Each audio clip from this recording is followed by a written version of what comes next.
మీరు ఓకే, మీ life style గురించి చెప్పారు, అయినా మళ్ళీ ప్రశ్న అడుగుతున్నాను. ఎప్పుడు మీరు ఎక్కడికి వెళ్ళినా దూరంగా ఎంత దూరం నడుచుకుంటూనే వెళ్తుంటారు. అది ఆల్మోస్ట్ ఇండస్ట్రీ అంతా మన తెలుగు ప్రజలందరికీ తెలుసు, ఎక్కడికి వెళ్ళినా ఈయన నడుచుకుంటూ వెళ్తారు అని. అంటే ఏంటి మీరు అంటే కారు అలాంటివి కొనుక్కోవద్దనా, లేకపోతే ఏంటి అసలు మీ మైండ్ సెట్ ఏంటి? నరసింహ గారు, ఎక్కడికి వెళ్ళినా మీరు నడుచుకుంటూ వెళ్తారన్నది జస్ట్ జనరల్గా మన సినిమా ఫీల్డ్, మన ప్రసాద ల్యాబ్, మన ఫిల్మ్ నగరు, ఈ వాకబుల్ డిస్టెన్స్ ఏముందో, వాకబుల్ డిస్టెన్స్ ఇప్పుడు నా చిన్నప్పటి నుంచి నడుతున్నా సార్ నేను. చాలా మందికి మీరు అంటే ఎక్కువ సినిమా ఫీల్డ్ ఇలా కనపడతాను కాబట్టి ప్రతిదీ నడుతుండేమనుకుంటారండి. లైఫ్ అంతా నడుతూ నేను సినిమాలు అడిగిస్తాను గురారు ఇన్ని బాధలు పెట్టుకుని. అదేం కాదు, మీకు ఫ్రాంక్ గా చెప్పాను కదా, వాకబుల్ డిస్టెన్స్ నేను నడుస్తాను. ఆ నడకను కాపాడుతుంది. అన్నిటినీ మించి అంటే నాకు అందులో ఆనందం ఉంది. ఎప్పుడు నేను ఆటో ఎక్కాలనుకుంటే ఆటో ఎక్కుతాను, ఎప్పుడు కారు ఎక్కాలనుకుంటే అప్పుడు ఎక్కుతాను, ఎప్పుడు రైలు ఎక్కాలనుకుంటే ఎక్కుతాను, ఎప్పుడు విమానం ఎక్కాలనుకుంటే అప్పుడు ఎక్కుతా. కాబట్టి చాలా మంది మిత్రులు కానీ ఇలా కనపడతాను కాబట్టి నాన్నమ్మతో నడుచుకుంటూ వెళ్తున్నాడు వస్తున్నాడు అనుకుంటారండి. కేవలం ఎక్కడో ఆడని దిగుతాను, లేదా ఏ కారు దిగుతాను, అలా కలిసి వాకబుల్ డిస్టెన్స్ నడుతుంటాను, అలా కనపడతాను సార్. చిన్నప్పటి నుంచి నాకు ఇది ఇష్టం గురుగారు, వాకబుల్ డిస్టెన్స్ అనేది నడుచుకుని నాకు ఆనందం అండి. సో మీరు ఈ కార్లు కొనుక్కుని అలాంటి అదే కదా చెప్పేది మీకు, నాకు చిన్నప్పటి నుంచి అది ఎక్కలేదు అంటున్నాను. ఇప్పుడు 30 ఏళ్ళ సినిమాలు తీస్తున్నా, చాలా మంది కార్లు కంపెనీ వాళ్ళు నాన్నమూర్తి గారు రండి మేము కారు ఇస్తాం, ఇప్పుడు ఇంత కట్టండి, తర్వాత అలా చిన్న చిన్న కట్టుకోండి, హ్యాపీ చూసుకుని వెళ్ళండి సార్ అని ఎంతో ప్రేమగా ఆఫర్ చేస్తారండి. కారు కొనుక్కోవడం పెద్ద సమస్య కాదు పెడతారు ఈవేళ, కాదు, అందుకే వెరీ సింపుల్ అండి. కానీ నాకు ఎక్కలేదన్నా మీకు అర్థం చేసుకోండి, కారు కొనుక్కోవాలి, ఇల్లు కట్టుకోవాలి, నాకు ఎక్కలే మైండ్ అంతే. దాన్ని మీరు ఏమన్నా అనుకోండి సార్, దాన్ని నా లైఫ్ స్టైల్ అంతా ఏదో నేను ఎలా ఉంటున్నాను, చాలా నిరాడంబుడు, చాలా సింప్లిసిటీగా ఉంటాడు, నాన్న కారు లేదు ఇల్లు అంటే అది కరెక్ట్ కాదు. ప్రతి మనిషికి కారు కావాలి, ఇల్లు కావాలి, హ్యాపీగా ఉండాలి, అన్నీ అనుభవించాలండి, అన్ని సౌకర్యాలు ఉండాలండి. అప్పుడే కదా మన పనులను బీగా అవుతాయి, టైం లిమిట్ అన్నీ. నా వరకు ఏంటంటే నా లైఫ్ స్టైల్ ఇది కాబట్టి చిన్నప్పటి నుంచి ఇలా ఉంటున్నానండి. ఇది ఎవరినో మభ్య పెట్టడానికో ఆత్మహత్య చేసుకున్నాడు కాదు నరసింహ గారు. ఆత్మహత్య చేసుకుంటే అంతకంటే దురదృష్టం ఏముంది బ్రదర్. నేను ఆత్మతృప్తిగా హ్యాపీగా ఇలా బతకాలనుకుంటున్నాను, బతుకుతున్నాను అంతే. It's my life style, that's all. దాన్ని ఏమంటారు గురించి నో ఆన్సర్. ఓకే. మీరు పెళ్లి చేసుకున్నందుకు చాలా దురదృష్టవంతులని చాలా చెప్పారు అన్నాను సార్. అంటే ఈ కాలంలో ఎంత లేట్ మ్యారేజ్ అయినా చేసుకుంటున్నాను, అలా మీకు ఎప్పుడు అనిపించలేదా? నాకు ఒకసారి అనిపించింది సార్. నేను చిన్నప్పటి నుంచి చదువుకున్న రోజులప్పటి నుంచి కూడా, చిన్నప్పటి నుంచి కళ్ళ ముందు ఏదైనా సమస్య ఉత్పన్నమైతే స్పందించే గుణాలు ఉందండి. అలాగే అనేక ఉద్యమాల్లో పాల్గొన్నవాడిని, ఇంక్లూడింగ్ ఎమర్జెన్సీ పీరియడ్లో ఇందిరాగాంధీ విధాన మినిస్టర్ కూడా అనేక మంది పోరాట వీరులతో నేను పాల్గొన్నవాడిని. డాక్టర్ శ్రీవిక్రరావు గారు నేను స్పీకర్ స్వయం అంటే ఎలా పాల్గొన్నా మీరు అర్థం చేసుకోండి. విశాఖ హక్కు, ఆంధ్రుల హక్కు ఉద్యమంలో పాల్గొన్నవాడిని, ఎమర్జెన్సీ వ్యతిరేకంగా ఇది చేసినవాడిని. నేను కాలేజీ ప్రెసిడెంట్ చేశా, ఫైనాన్స్ సెక్రటరీ చేశా, సత్ర ప్రెసిడెంట్ చేశా, పూర్వ ఫండ్ కమిటీకి సెక్రటరీ చేశా, సోషల్ సర్వీస్ సెక్రటరీ చేశా, ఊళ్ళో ఉన్న రిక్షా యూనియన్ ప్రెసిడెంట్ చేశా, ఫెడరేషన్ కన్వీనర్ చేశా. ఏమో లీడర్, ప్రజలతో తల ఉండి ఉన్నాను చిన్నప్పటి నుంచి కూడా. ఏయో ఆశయాలు, శ్రీశ్రీ గారి మహాప్రస్థం అంటే మహా ఇష్టం. అదే రోజుల్లో కాలేజీ డేస్లో చంద్ర రాజేశ్వరరావు గారన్నా, పుచ్చలపల్లి సుందరయ్య గారన్నా, కొండపల్లి సీతారామయ్య గారన్నా, వరవరా గారన్నా, బాలగోపాల్ గారన్నా, గద్దరన్నా, వంగపూడి ప్రసాదరావు గారన్నా చాలా ఇష్టమండి. ఆ మెంటాలిటీ, ఆ కాలేజీ డేసు, అనేక ఉద్యమాల్లో పాల్గొనడం, సోషల్ యాక్టివిటీస్లో పాల్గొనడం, ఈ రకమైన మెంటాలిటీ వల్ల ఏ కొన్ని ఆశలు, ఆశయాలు, ఆశయం కంటే కూడా ఆశయం, ఆశయం కంటే కూడా ఆశ. ఎవరో పలానా అమ్మాయిని పెళ్లి చేసుకోవాలనుకున్నాను, మా పేరెంట్స్ ఒప్పుకోలే. అక్కడ మా ఇద్దరు క్రాష్ వచ్చిందండి పేరెంట్స్తో. ఎస్ సార్, నేనేం లవ్ చేయలే, ఏదో ఇలా చేసుకుందాం అనుకున్నా. ఓ మంచి అమ్మాయిని, అది వచ్చిన అమ్మాయిని, పలానా అమ్మాయిని, వాళ్ళకేమో యాక్సెప్ట్ చేయలే కులపరంగా. సో నా పేరెంట్స్ నేను ఎందుకు ఇబ్బంది పెట్టాలి, నేనేం లవ్ చేసుకోలేను, అమ్మాయికి అన్యాయం చేయట్లేదు కాబట్టి నేను కూడా రాజీ చేసుకోలే. అలాగ దశలో అక్కడ సినిమా పిచ్చి, అనేక కష్టాలతో నా కెరీర్ స్టార్ట్ అయింది, తమరు తెలుసు. అక్కడి నుంచి ఇంకా ఎప్పుడు డైరెక్టర్ అవ్వాలా, ఎప్పుడు హీరో అవ్వాలా, ఎప్పుడు యాక్టర్ అవ్వాలా, ఇది కదా మెయిన్ నాకు. అలాగ వచ్చిన వాడిని రీసెంట్గా ఇప్పుడు నాకు 62 ఏళ్ళండి. నేను ఉంటున్న ఇంటి పైన అలా ఒక్కడిని ఉన్నాను సార్. నిజంగా ఫీల్ అయ్యా, అరే నేను పెళ్లి చేసుకుంటే నా భార్య నాతో ఉండేది కదా, నాకు తోడు ఉండేది కదా, అమోఘమైన సంగమైన జీవితం గడిపోండి కదా, ఎంత పొరపాటు చేశాను నిజంగా ఫీల్ అవుతున్నా.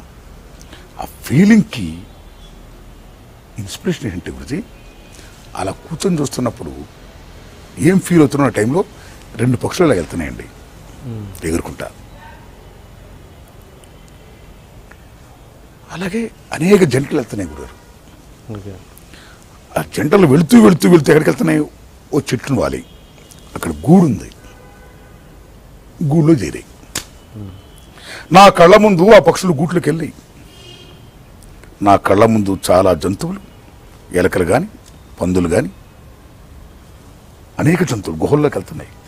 అంటే వాటి నివాసం, ఆవాసం, గూడు.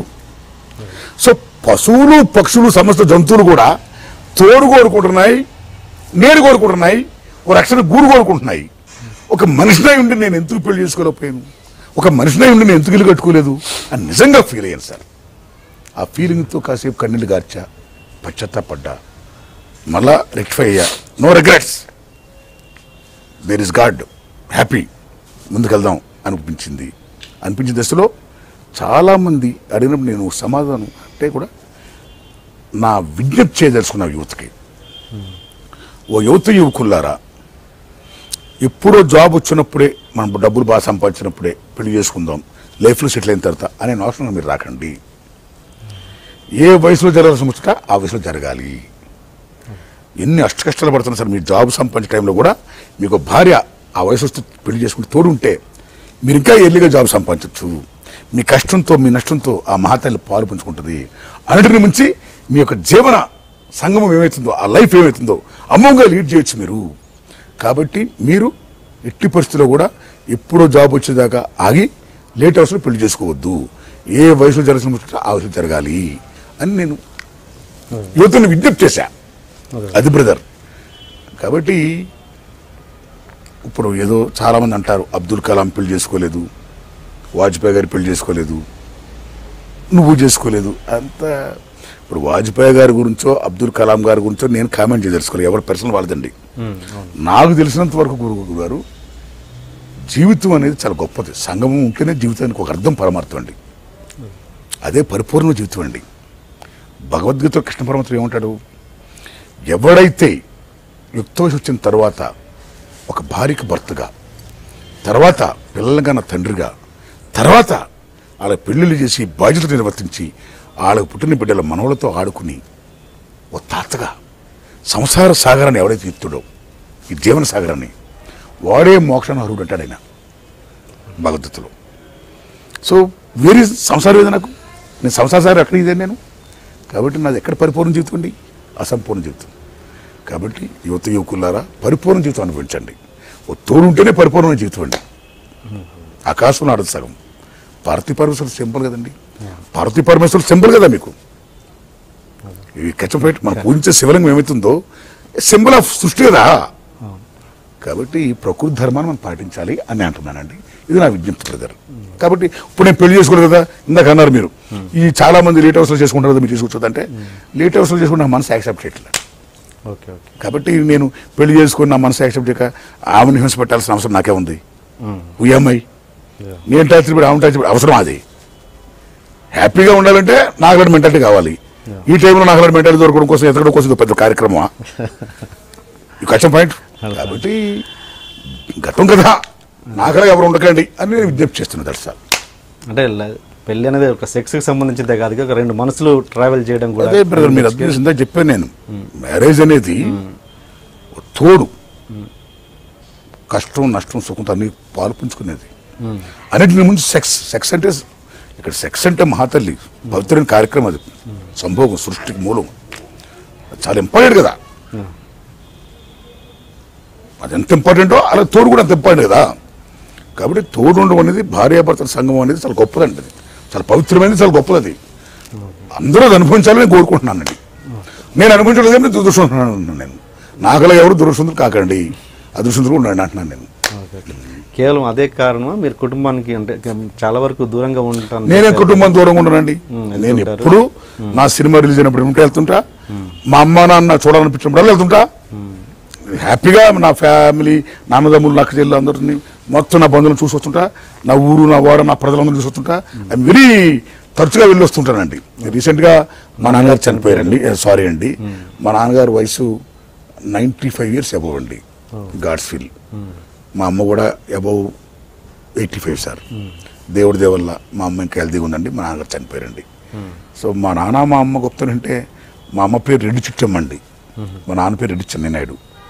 మాది రౌతుపూడి మండలం మల్లంపేట అనే గ్రామం అండి, చాలా మారుమూల పల్లె, బోర్డర్ టు ఏజెన్సీ.